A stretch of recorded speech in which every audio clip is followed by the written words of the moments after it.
उत्तर प्रदेश के विधानसभा चुनाव के लिए 7 चरणों में मतदान तो हो ही चुका है। 10 फरवरी से शुरू हुए लोकतंत्र के महापर्व में इन 7 चरणों के दौरान मतदाताओं ने दिल खोल अपनी सरकार चुनने के लिए वोट डाले।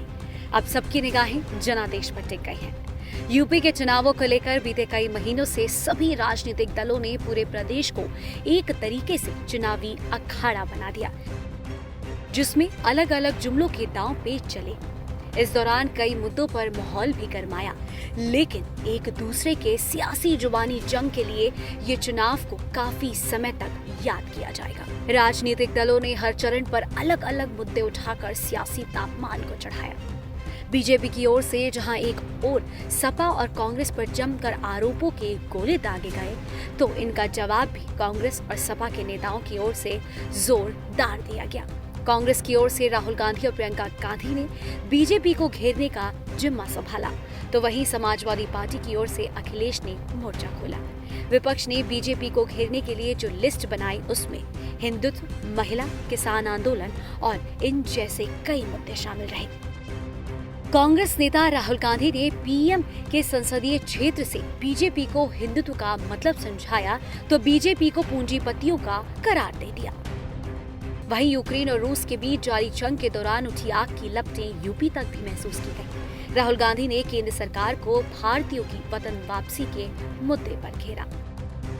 चुनाव उत्तर प्रदेश में हो और जाति धर्म की बात न हो, ऐसा हो ही नहीं सकता। इन चरणों में भी यूपी के सियासी अखाड़े में जाति और धर्म पर खूब आरोपों और प्रत्यारोपों का दौर चला, जिसमें बीजेपी को घेरने का जिम्मा संभाला प्रियंका गांधी ने। इनकी हिम्मत कैसे हुई, मुख्यमंत्री जी की हिम्मत कैसे हुई कि 12 लाख सरकारी पद खाली रखे इन्होंने? हिम्मत कैसे हुई कि आपको 70 लाख रोजगार की घोषणा और वचन देके 4 लाख रोजगार नहीं बनाए? कैसे हिम्मत हुई? आपने हिम्मत दी। नाराज हूं मैं आपसे, शिकायत है मेरी आपसे। आपने हिम्मत दी क्योंकि आप इस धर्म और जाति के जाल में फंसे हुए हो, और इस जाल में जब तक फंसे रहोगे तब तक इसी तरह से ये प्रधानमंत्री जी, मुख्यमंत्री जी, इनके तमाम मंत्री आकर आपके सामने कहेंगे, धर्म की बात करेंगे, जाति की बात करेंगे, आपकी विकास की बात कभी नहीं करेंगे।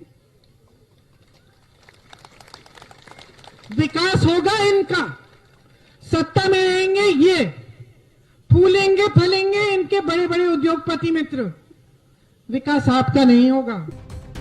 इन विधानसभा चुनावों में सबसे बड़ा मुद्दा अगर कोई रहा तो वो था महिलाओं का।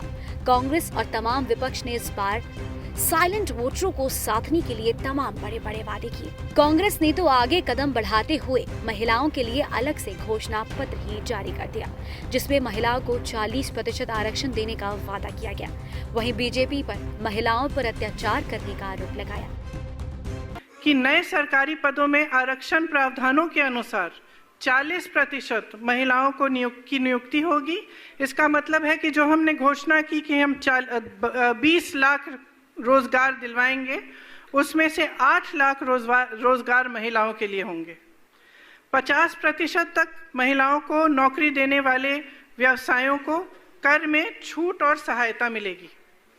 महिलाओं द्वारा संचालित छोटे व्यवसायों को सस्ता ऋणों और टैक्स रिफंड हेतु फंड मिलेंगे। कामकाजी महिलाओं के लिए 25 शहरों में सुरक्षित और नवीनतम सुविधाओं वाले छात्रावास बनाए जाएंगे उनके लिए। ग्रामीण और कुटीर क्षेत्र में महिलाओं का सशक्तिकरण होना चाहिए। उसके लिए आंगनबाड़ी कार्यकर्ताओं और आशा बहुओं के लिए 10,000 रुपए का न्यूनतम मानदेय मिलेगा। सहायता समूह को 4% इंटरेस्ट रेट पर ऋण।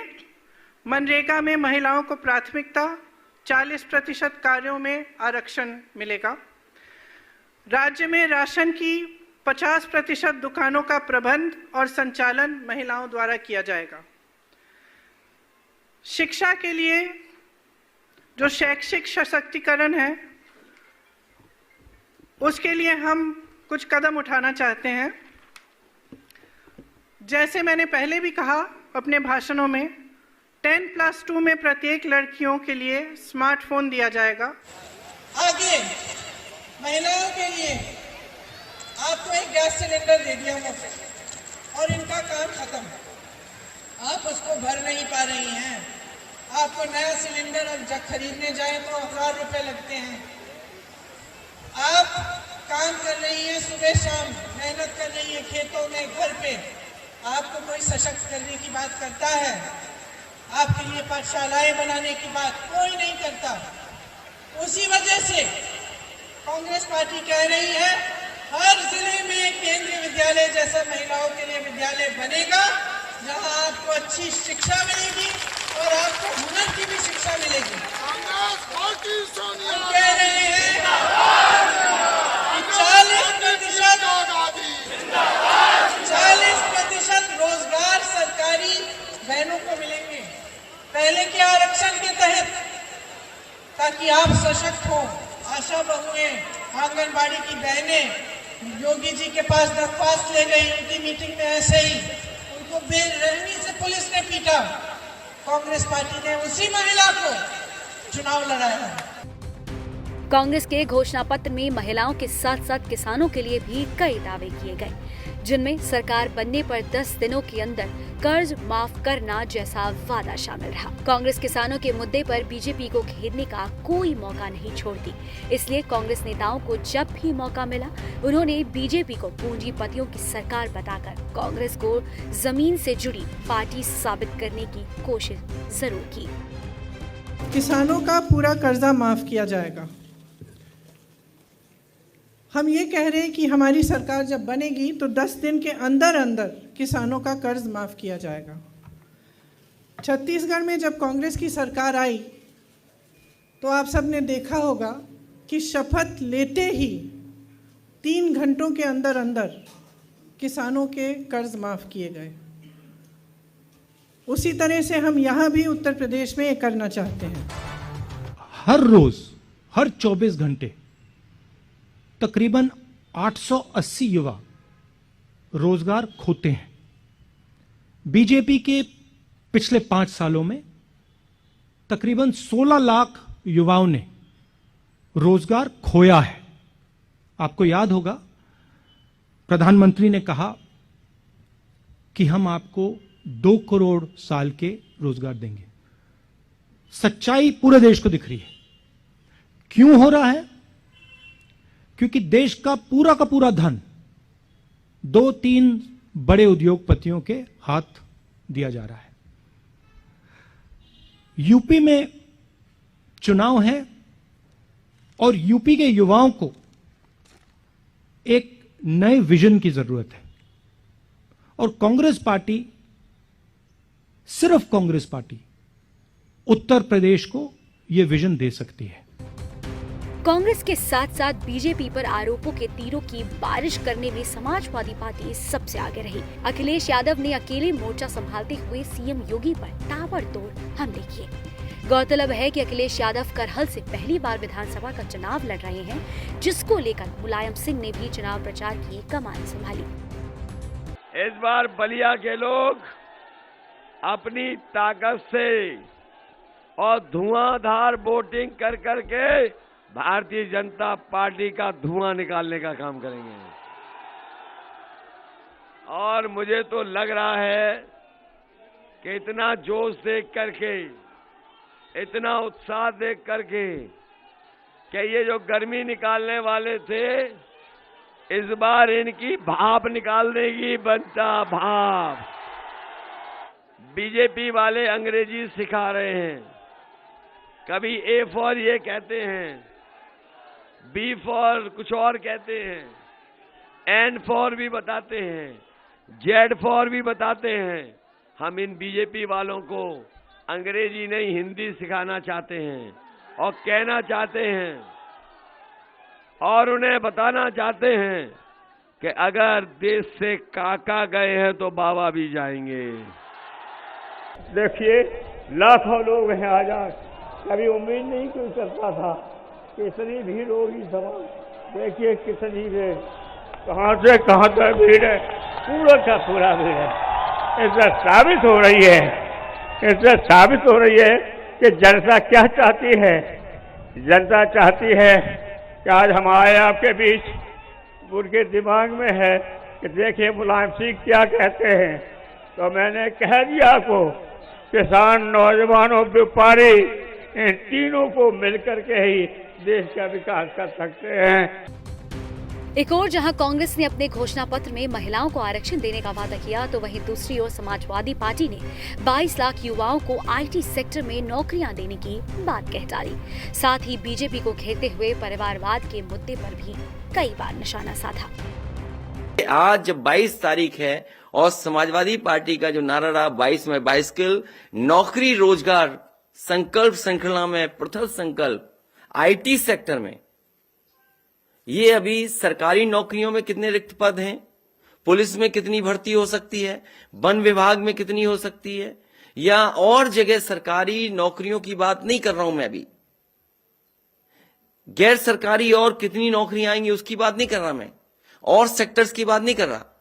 केवल आज आईटी सेक्टर में आने वाले समय में समाजवादी सरकार बनेगी तो उत्तर प्रदेश के नौजवानों को 22 में जब सरकार बनेगी तो 22 लाख नौजवानों को उससे ज्यादा सीधा सीधा रोजगार से जोड़ने का काम और उस तरह के फैसले, उस तरह की पॉलिसी बनाने का काम समाजवादी सरकार में होगा। इसलिए नौकरी और रोजगार संकल्प श्रृंखला में पहला ये है आईटी सेक्टर में कि समाजवादी सरकार बनेगी तो 22 लाख बच्चों को इससे सीधा सीधा कैसे उन्हें नौकरी मिले, रोजगार मिले, उसके लिए सरकार काम करेगी। ये जो परिवारवादी कह रहे हैं कि घोर परिवारवादी हैं, याद रखना आप लोग, जिसका परिवार होता है वो ही परिवार वालों का दुख दर्द समझ सकता है।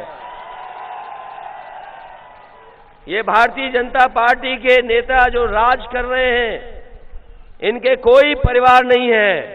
अब नारा लगाओ जो नारा लगा रहे थे तुम, ये नारा समय से पहले लगा दिया तुमने। बताओ, एक परिवार वाला ही महसूस कर सकता है अपना दायित्व, अपनी जिम्मेदारी, और एक परिवार वाला ही समझता है कि महंगाई क्या है। कांग्रेस और समाजवादी पार्टी से इधर बसपा सुप्रीमो मायावती ने वैसे तो चुनाव नहीं लड़ने की घोषणा की, लेकिन चुनाव प्रचार के दौरान बीजेपी को महिलाओं के मुद्दे पर घेरा, तो वहीं दूसरी ओर सपा पर मुसलमानों को धोखा देने का आरोप लगाया। केंद्र व राज्यों की भी जातिवादी सरकारें इनके आरक्षण को आए दिन नए नए नियम व कानून आदि बना के तथा कोर्ट कचहरी आदि का भी सहारा लेकर प्रभावहीन बनाने में लगी है। यही हाल हमें यहाँ इन वर्गों का यूपी में भी देखने के लिए मिल रहा है। इसके साथ साथ पूरे देश में दलितों, आदिवासियों व अन्य पिछड़े वर्गों के लोगों के साथ हर स्तर पर हो रही जुल्म जाति भी अभी तक पूरे तौर से बंद नहीं हुई है। इसके अलावा ओबीसी समाज की केंद्र की सरकार से जो इनकी अलग से जातिगत जनगणना कराने की मांग चल रही है, जिससे बीएसपी पूरे तौर से सहमत है, उसे भी अब केंद्र सरकार द्वारा जातिवादी मानसिकता के तहत चलकर नजरअंदाज किया जा रहा है। यूपी में वर्तमान में चल रही भाजपा सरकार में हमें धार्मिक अल्पसंख्यक समाज में से खासकर मुस्लिम समाज के लोग भी हर मामले में व हर स्तर पर काफी ज्यादा दुखी नजर आते हैं। इस सरकार में अब इनकी तरक्की होनी भी लगभग बंद सी हो गई है।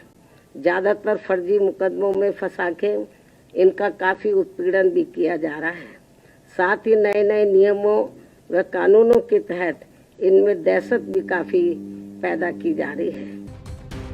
इस बार के चुनावों में बीजेपी, सपा, कांग्रेस और बसपा, इन सब के तरकश में ऐसे चुनावी तीर थे जो विरोधियों पर हमले के लिए अलग अलग मौके पर खूब इस्तेमाल किए गए। प्रियंका गांधी ने महिला सुरक्षा को बड़ा मुद्दा बनाया और मैं लड़की हूँ, लड़ सकती हूँ की मुहिम चलाई। मायावती ने अपने शासन में बेहतर कानून व्यवस्था को जनता के बीच रखा, तो अखिलेश यादव ने सीएम योगी को किसानों के मुद्दे पर जमकर घेरा। लेकिन अब देखना है कि इस चुनाव में किसका मुद्दा कितना कारगर साबित हुआ। INS report.